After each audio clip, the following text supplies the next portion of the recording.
Assalamualaikum warahmatullahi wabarakatuh.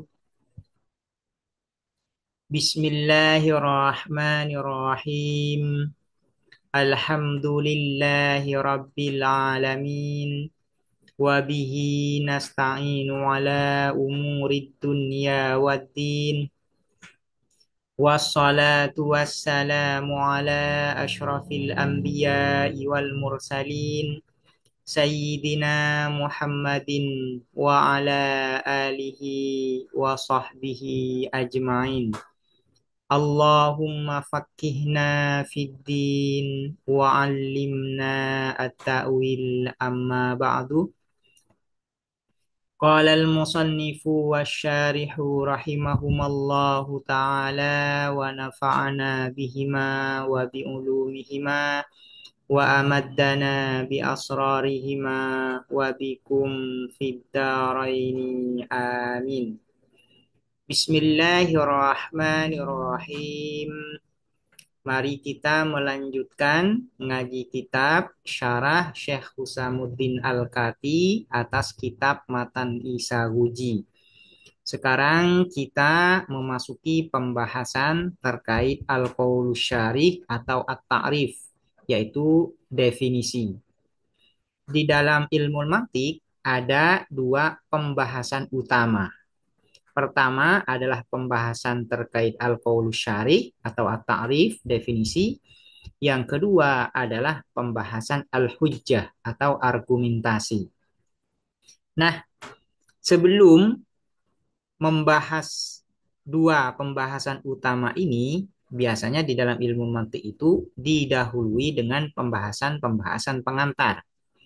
Al-Qaulus Syarih memiliki pembahasan pengantar, Al-Hujjah juga memiliki pembahasan pengantar. Pembahasan pengantar di dalam Al-Qaulus Syarih yaitu pertama adalah Al-Kulliyatul Khamas, yang kedua adalah Babul Alfaz, yang ketiga adalah Babud Dalalah. Tiga ini merupakan pembahasan pengantar di dalam Al-Qaulus Syarih. Sementara pembahasan pengantar di dalam Al-Hujjah yaitu Al-Qadaya wa Ahkamuha. Nah, karena pembahasan pengantar di dalam Al-Qaulus Syarih sudah selesai dibahas, maka sekarang kita memasuki pembahasan utama yang pertama di dalam ilmu mantik, yaitu Al-Qaulus Syarih atau At-Ta'rif, dan diterjemahkan biasanya ke dalam Indonesia, bahasa Indonesia dengan definisi. Sebelum masuk kitab, saya akan memberikan pembagian secara umum sebagaimana yang disampaikan oleh Syekh Al-Abhari di dalam kitab ini ya. Saya akan memberikan gambaran umum pembagian terkait Al-Qaulus Syarih sebagaimana yang disampaikan oleh Syekh Al-Abhari.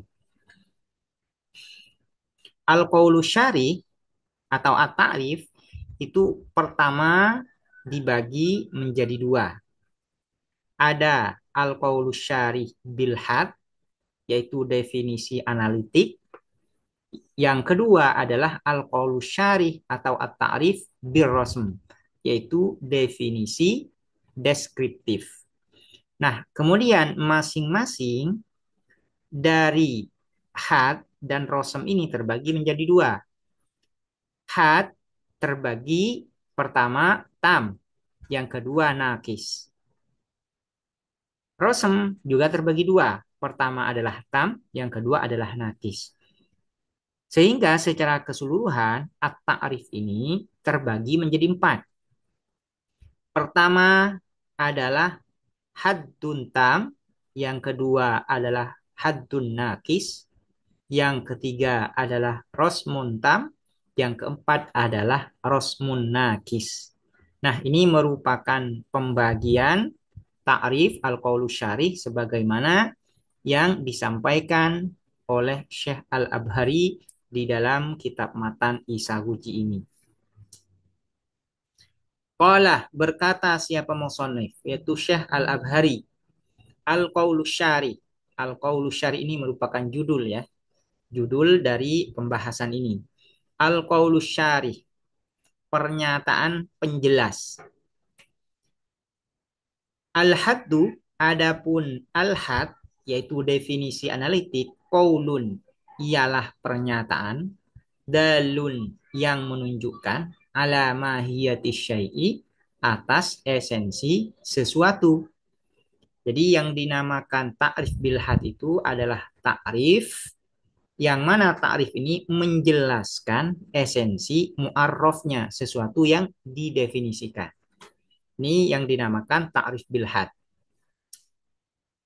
Kemudian takrif bil had ini terbagi menjadi dua. Pertama disebut dengan tam, yang kedua disebut dengan nakis. Kapan had ini disebut dengan tam? Wahuwa, dan adapun al-had, alladzi, ialah yang, yatarokabu, yang tersusun, apa alladzi, min jinsi syai'i, dari jenisnya sesuatu. Asyai, ini yang dimaksud adalah mu'arraf, sesuatu yang didefinisikan. Wa faslihi, dan fasalnya asyai atau diferensianya asyai, al-qariba, ini yang dekat keduanya. Kal hayawanin natiki, seperti al hayawanin natik, al hayawanun natik, bin nisbati, dengan dinisbahkan, ilal insani, pada insan. Wahuwa, dan adapun alladzi yatarakkabu min jinsi syai'i wa faslihil qaribaini al haddut tamu, ialah al haddut tam, atau definisi analitik sempurna. Jadi al-haddut tam itu adalah definisi yang tersusun dari jinsun korib dan faslun korib.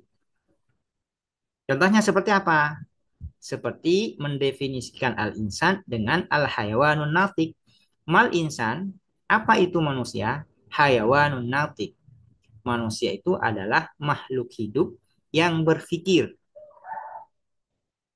Yang menjadi jenusnya di sini yang mana? Al-hayawan. Hayawan ini jinsun korib, genus terdekat bagi insan. Sementara an-natik ini adalah faslun korib, diferensia terdekat bagi insan. Sehingga mendefinisikan al-insan dengan hayawanun natik, maka hayawanun natik ini disebut dengan haddun tam, yaitu definisi analitik sempurna, karena mendefinisikan sesuatu dengan menggunakan genus terdekatnya dan fasal terdekatnya.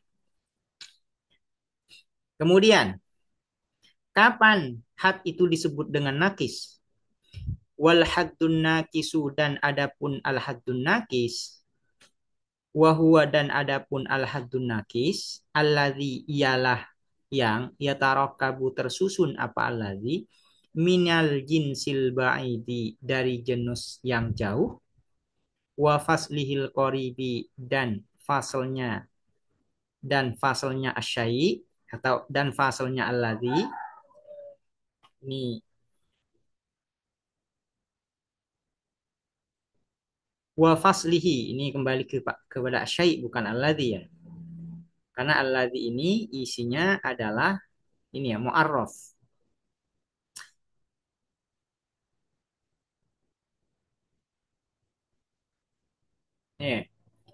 Kita ulang.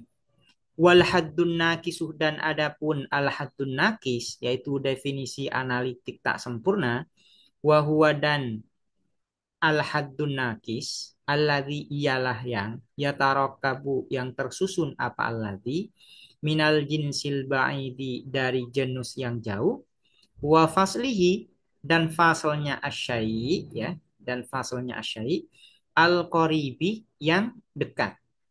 Wa faslihi, dan fasalnya asyai, al qaribi, yang dekat. Kal jismin natiki, seperti jismun natik, bin nisbati, dengan dinisbahkan, ilal insani, kepada insan, kepada manusia. Yang kedua adalah hadun nakis. Kapan hadun nakis itu terwujud, ya, definisi analitik tak sempurna ini terwujud, yaitu apabila definisinya tersusun dari jinsun ba'id dan fasal qorib. Contohnya seperti mendefinisikan insan dengan jismun natik. Mana yang berposisi sebagai genus di sini? Yang berposisi sebagai genus atau jenis yaitu adalah jisim.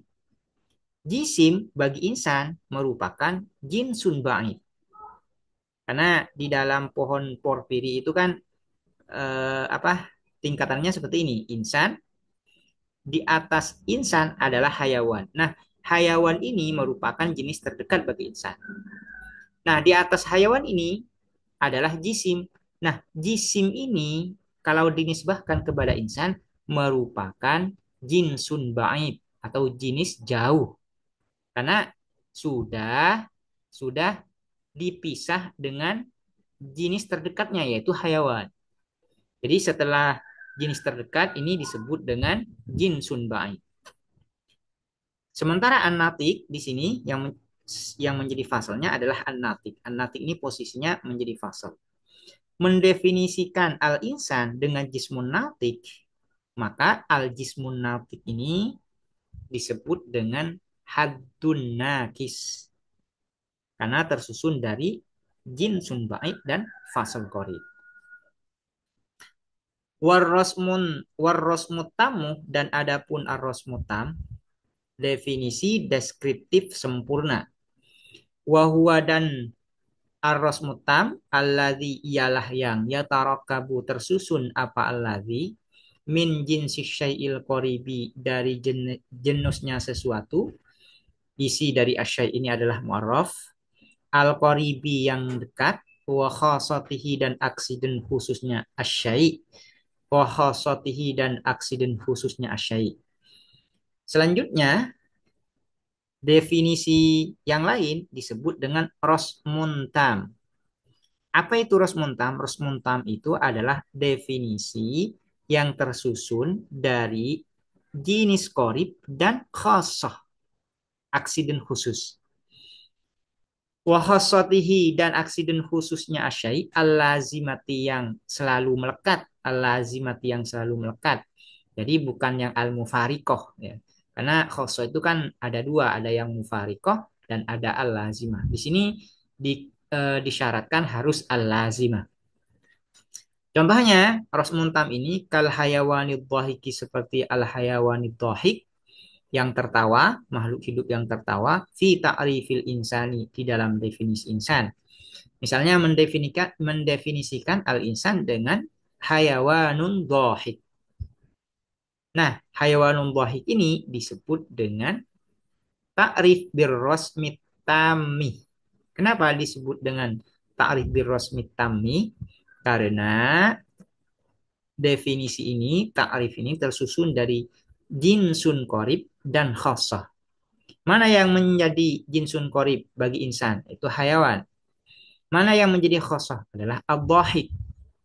Nah, mendefinisikan al-insan dengan hayawanun dhahik, maka definisi ini, hayawanun dhahik ini disebut dengan rosmuntam, yaitu definisi deskriptif sempurna.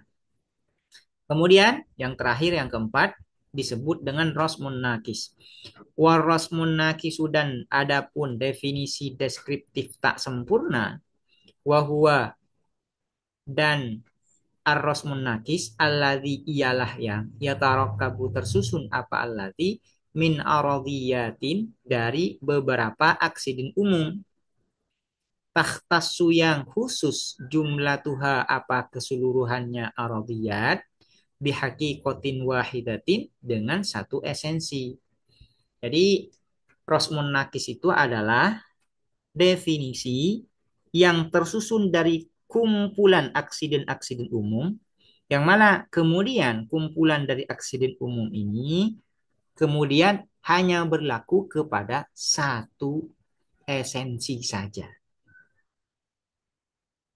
Kalau hanya satu-satu ya tanpa digabung maka aksiden umum ini tidak berlaku hanya kepada satu esensi tapi kepada banyak esensi. Namun karena aksiden umum ini digabung, ya, ada banyak jumlahnya, kemudian digabung menjadi satu. Nah, gabungan dari beberapa aksiden umum ini kemudian hanya berlaku, ya, kemudian hanya berlaku kepada satu esensi.